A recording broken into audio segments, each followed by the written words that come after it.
everybody. Welcome back to another episode of Cavanaugh's Corner. I just want to say thank you for coming back to us on the channel. Today I'm actually very excited to talk to you about a movie that I've been waiting to be released on Blu-ray for quite some time. It came out on Blu-ray a while back as part of a collection, kind of an anthology type collection, but now we finally have it on its own, and actually in a very, very awesome collector's edition. It's a movie that came out the same year I was born, 1990, and that movie is right here, William Peter Blatty's Exorcist Part 3, or just Exorcist III, as a lot of people call it. This is actually, I don't know if you can see it, but it's actually a pretty cool new cover they put on here. This is actually I got this actually 2 weeks early from Shout Factory, or Scream Factory, the kind of horror division of Shout Factory. But this is their new 2-disc collector's edition of the film, and it is a awesome new collector's edition. They actually went back, totally remastered the original theatrical version of the movie.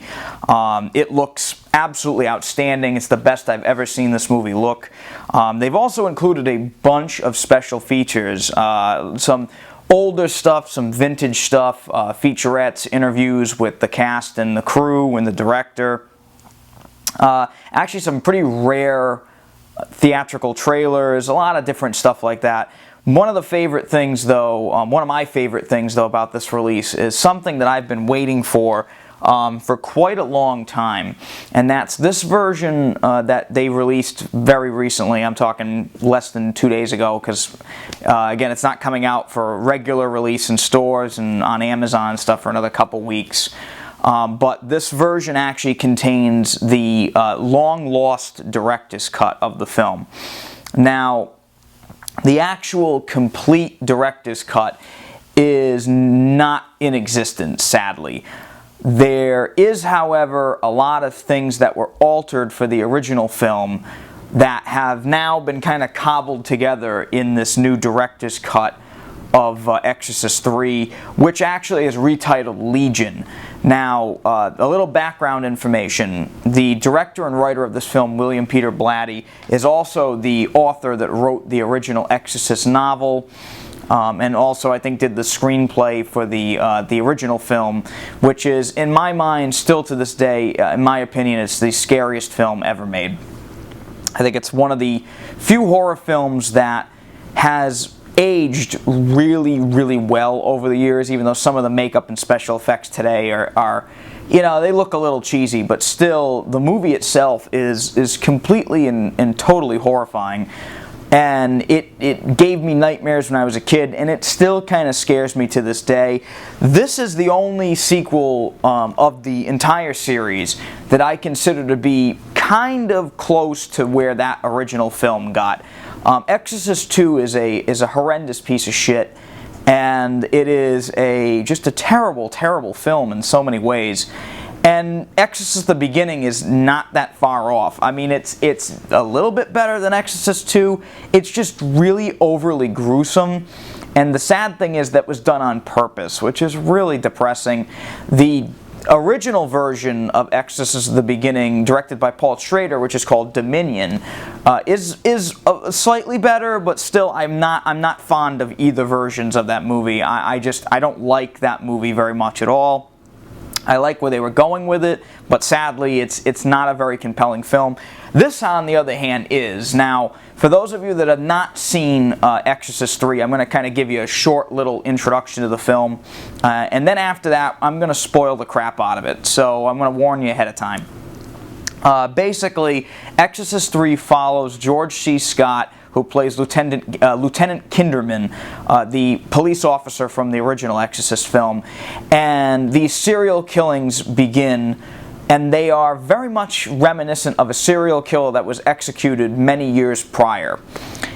He slowly begins to find that this killer who's been dead for so long is kind of making a comeback in very supernatural ways. I'm not going to go into any sort of detail more than that, but he soon finds that the killer is more or less still around and is using the body of a very close friend of Lieutenant Kinderman's. Now, I will tell you right now, in a minute I'm going to spoil pretty much everything about the movie. So if you haven't seen this film, I beg you to see this movie right away. If you like the original Exorcist movie, you will enjoy this one. There are some extremely creepy moments in this film. I actually think this movie has one of the scariest scenes in movie history. It's a jump scare that is legendary, and I'm not going to spoil it for you here. So I give this movie, if I had to give the movie a rating, I'd give it a 4 out of 5. I think this movie is spectacular. I think the acting in it is awesome. I think Brad Dourif in this film gives a very powerful performance.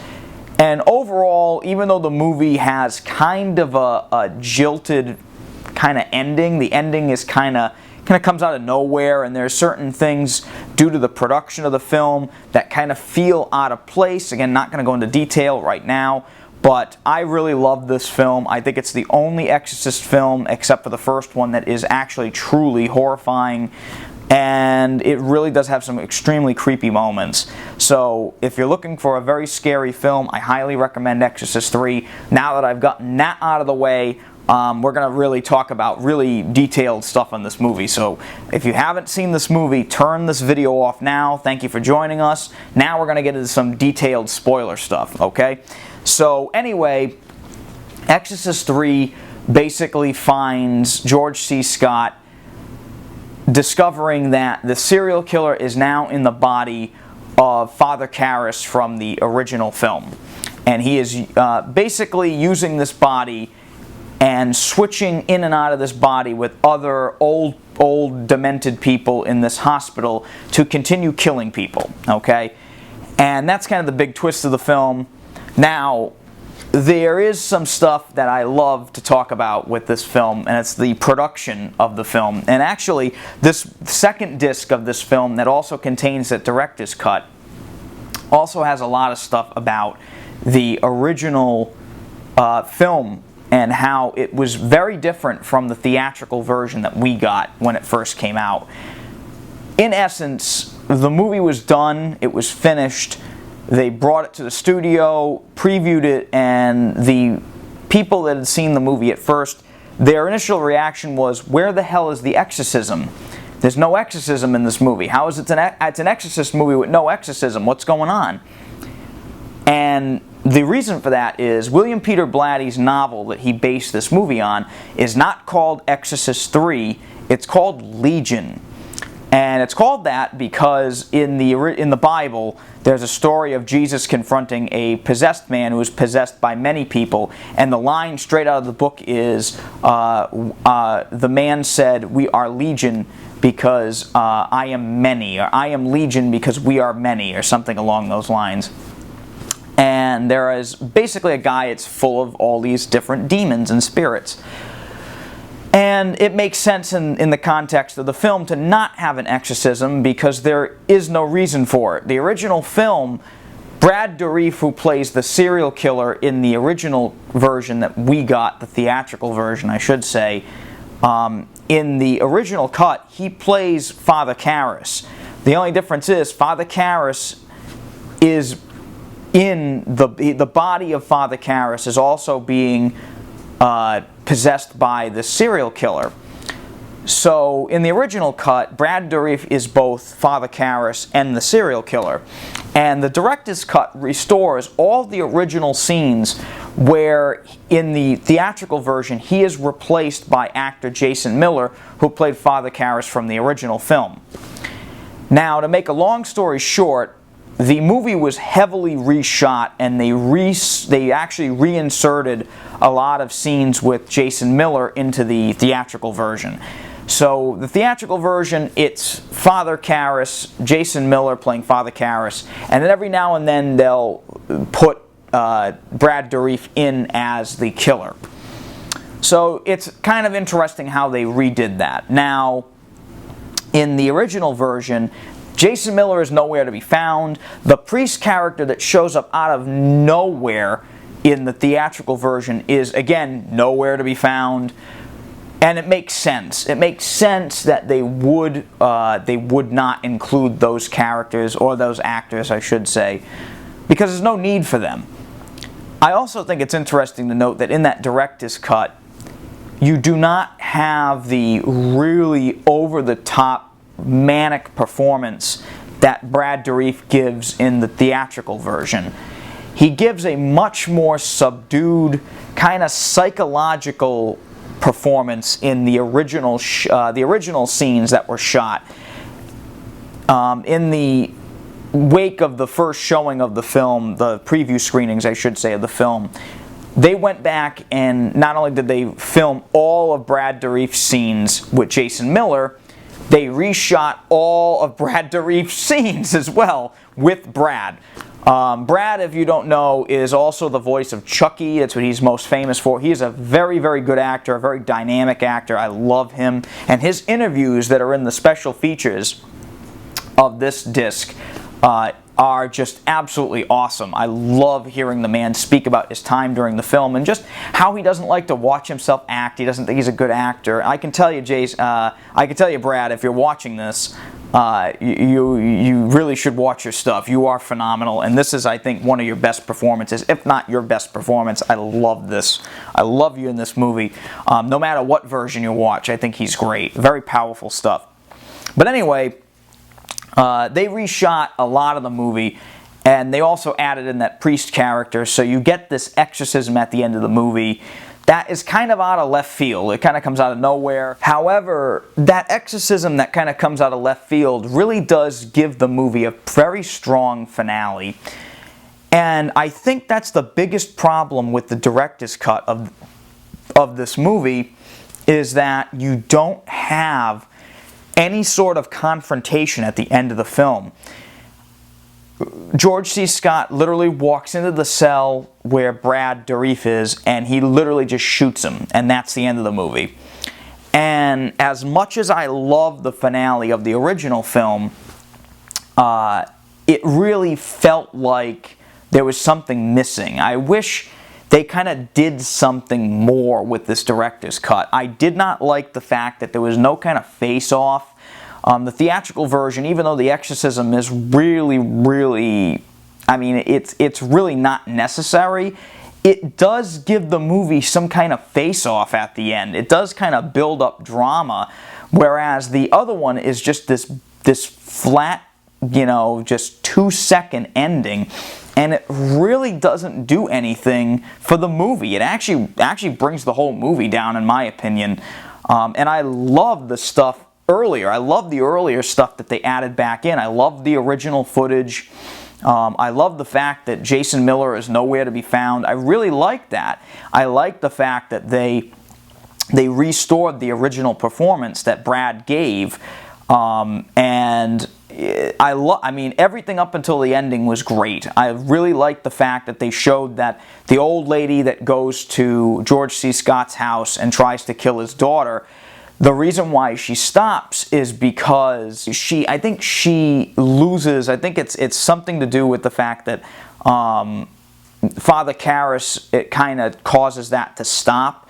So she kind of like loses the connection to the killer's soul, and Father Karras kind of has like her thing. Father Karras kind of stops her from doing her dirty deed, I should say. I like that. I really like that kind of aspect. There's almost like Father Karras' soul is kind of like combating the killer's soul. But in the theatrical version, it's the demon from the first movie. And it really doesn't make any sense. It's the only thing I don't like about the theatrical version, even though the ending is a little bit stronger in my opinion. The priest character really doesn't belong. But for whatever reason, it works more as an ending than the director's cut version does. I don't know if I'm making much sense here or not, but I can tell you the director's cut is awesome up until like the last 2 minutes of the movie, and then it's just out the window. They explain stuff better. They explain how, you know, Father Karras actually is alive. He's not dead. They explain that way better in the director's cut, but the ending is very flat. And I think that's the reason why they went back to the drawing board and reshot a lot of stuff and reinserted Jason Miller and put the exorcism and stuff in the end and put that priest character that comes out of nowhere in. I think that's the reason why they added all that stuff, was because you really didn't have a very intense ending like you do with Exorcist 1. The whole movie's a build-up to the exorcism in Exorcist 1. This here, there's no exorcism, so you have to give some kind of drama. I just wish there was a version of this movie where you get, the killer kind of combating George C. Scott, but without the priest, if you know what I'm saying. I think that would be my ideal version. Somebody probably made a fan edit of this movie with that, but I just have a hard time dealing with the fact that the movie is just over in 2 seconds and that's it. It's probably because I've become accustomed to the theatrical version, but that's just me. I don't know. But anyway, I really like the director's cut. Like I say, except for the ending, the director's cut is actually a very fascinating kind of artifact. And it's awesome that we finally got that footage. For 20-something years, that footage is thought to be lost. And thanks to Shout Factory, and I think with the assistance of the director and writer, William Peter Blatty, they were able to somewhat reconstruct the footage. Now, the killer with this director's cut is that every time they switch to the original footage, the quality dips to like VHS quality. And sadly, there's nothing they could do about that. There's literally no other copy of that footage except for this VHS tape that I think was in Blatty's attic or something. But that's the only footage that's in existence. So they cleaned it up the best they could, but it's still, the aspect ratio changes to like 4:3, which is basically a box. And the quality just dips to I'm talking like 1990s level VHS quality. And it's a shame because the rest of the movie that's not in that kind of quality is literally like the best this movie has ever looked. So it's kind of jarring when it switches back and forth, but it's still a version of the movie that we thought we would never get. So it's cool to have. Is it better than the original movie that we got in theaters? A little bit, like here and there. I think Brad's performance as Father Karras in The Killer, I think is unbelievably dynamic. I also think the fact that in this director's cut, his voice is not altered like it is in the theatrical version, where he has that deep kind of like robot, like threatening voice. I think that helps a lot psychologically. So you're still he's still a person, but he's not okay. Like there's a problem. It's like an underlying problem, but there's definitely an issue. I like that because in the theatrical version, he's just Satan. Like there's no other way of putting it. He's just Satan. But it is what it is. I mean, the movie is never going to be perfect in any way. So whatever version you decide to watch of the movie, whether it be the new director's cut or the original theatrical version, you're in for a great time now thanks to this collector's edition from Shout Factory. Again, it's an awesome film. I highly recommend it. This Blu-ray is a buy. You gotta buy this thing. If you're a fan of this movie, you gotta own it. The special features are incredible, especially the part of the behind-the-scenes documentary that talks about the reshoots and how much of a friggin' disaster it was to go back and re-add all this footage. It's really, really interesting because they had to go and build a totally different set. So if you see the cell that Brad Dourif is in the original version, it's like all bricks, and it almost looks like somebody's like basement. And then the theatrical version, it's a padded cell, and it's very, very different. And it's interesting to see how they went back and had to change basically everything that happened in that cell. They had to reshoot everything that happened in that cell because of the difference in set design. Very interesting stuff. So anyway, definitely go out and buy the new collector's edition of Exorcist III when it comes out in a few weeks. I highly recommend it. One of the best horror movies of the 90s. and definitely a movie that stays with you for quite some time. Anyway, I'm Andrew Cavanaugh. Thank you for coming back to Cavanaugh's Corner. We'll see you next time. Good night.